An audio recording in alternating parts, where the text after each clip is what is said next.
Here's a little of Josh Allen on what he's focusing on improving. Not that he has a whole lot of weaknesses, but where is he looking to improve his game as he enters season number 5 of his career? Yeah, I think ball placement on some of our shorter throws, allowing our guys to catch and run. And then secondly, eyes. Where are my eyes in zone coverage? What am I trying to throw here? Am I trying to throw the high-low? Okay, let's find the linebacker that's responsible for this area, and let's work him instead of, having my eyes in a different spot, whether it's a safety or a corner, like finding the right guys to ID and just owning the game of football as much as I can, knowing the situations. Coach McDermott does such a great job with that in our locker room, in our team meetings, teaching us situational football. So I got to be honed in on that and just being a handoff from what Coach Dorsey is on the field. Whatever he's calling, why is he calling this, and how can I convey that to the guys on the field and then go execute?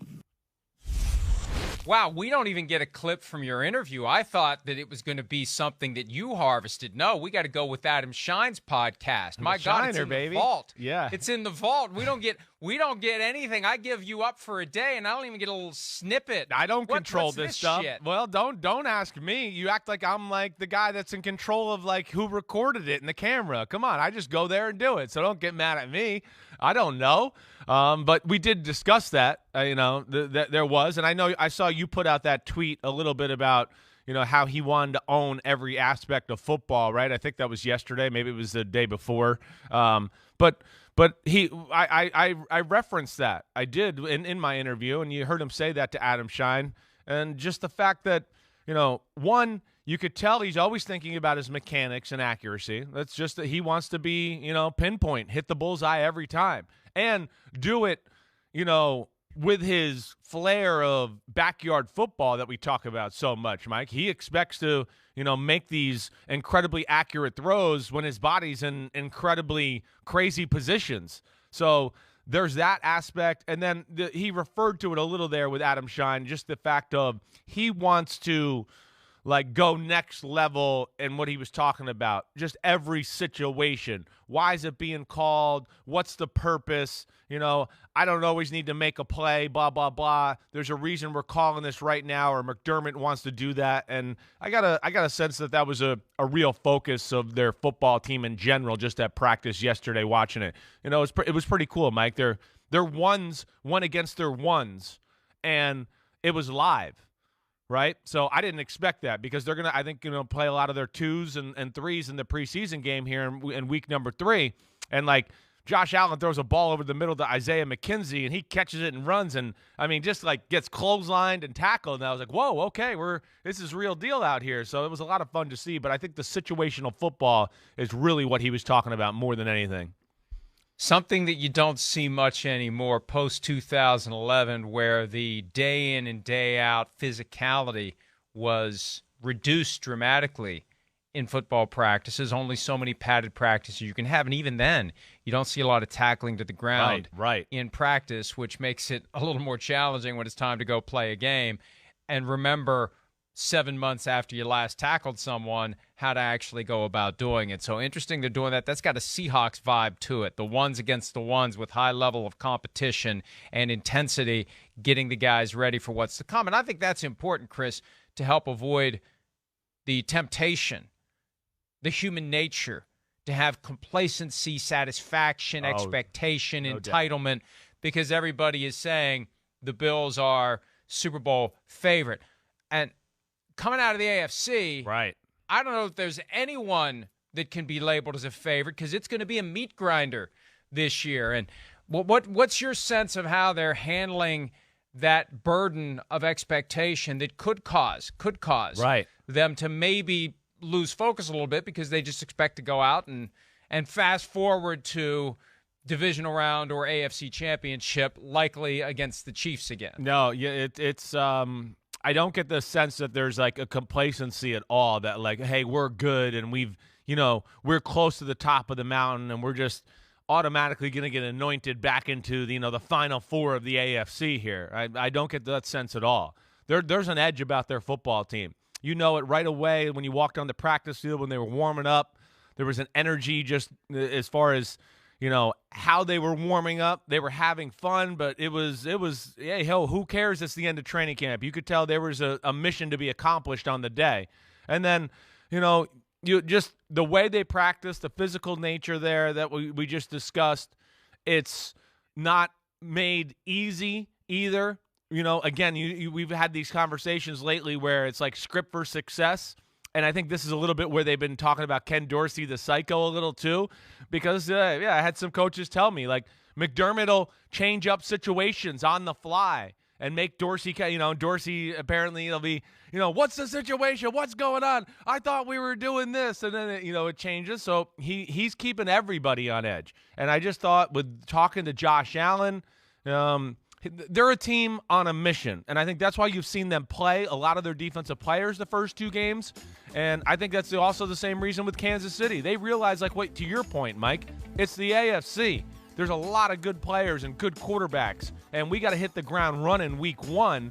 And I think there's that, and then a focus on the physicality of the football team.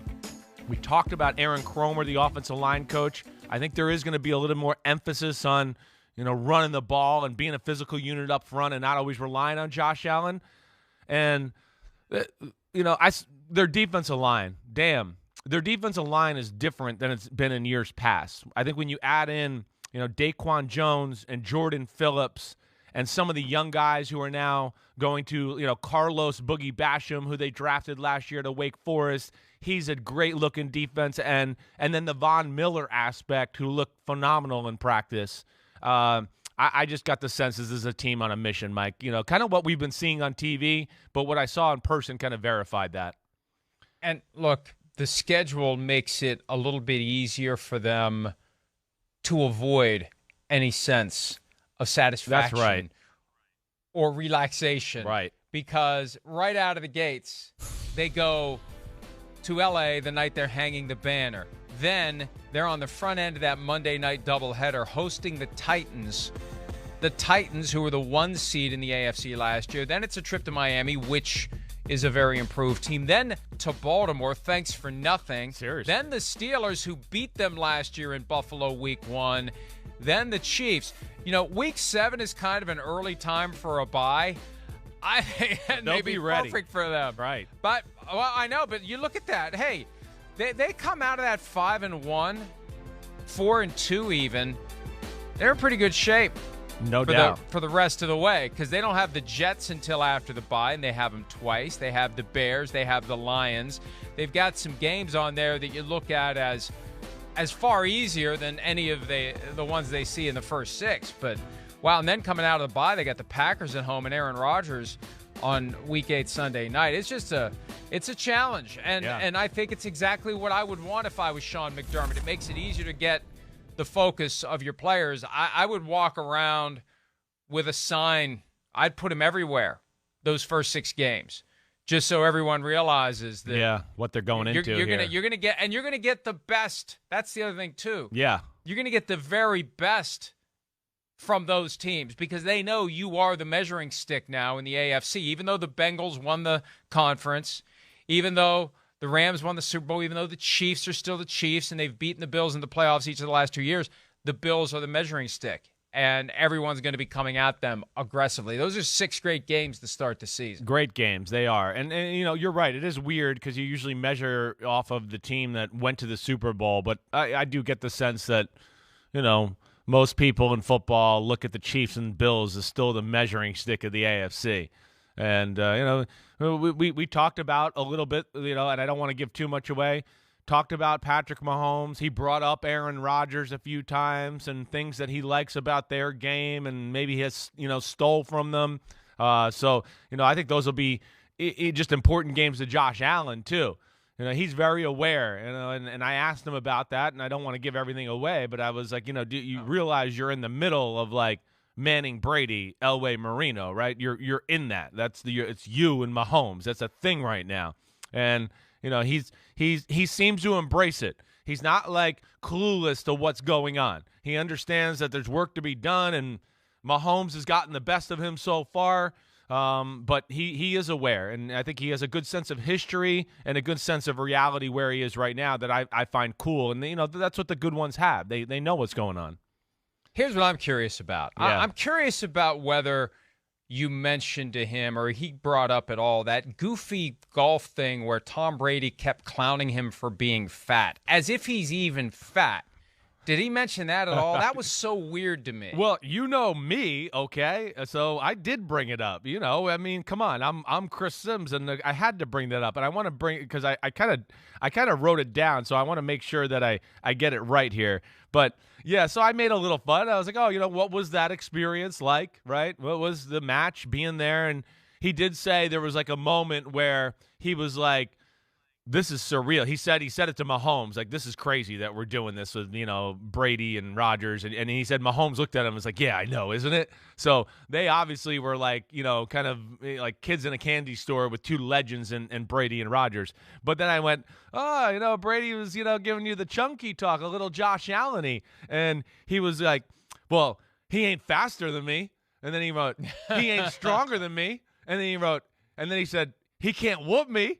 So he was very funny about it, respectful, funny about it. And, I think he had a good time all together being out there and enjoying that experience. Hi, I'm Mike Tirico, and thanks for watching. Make sure to hit subscribe for the latest news and highlights from NBC Sports.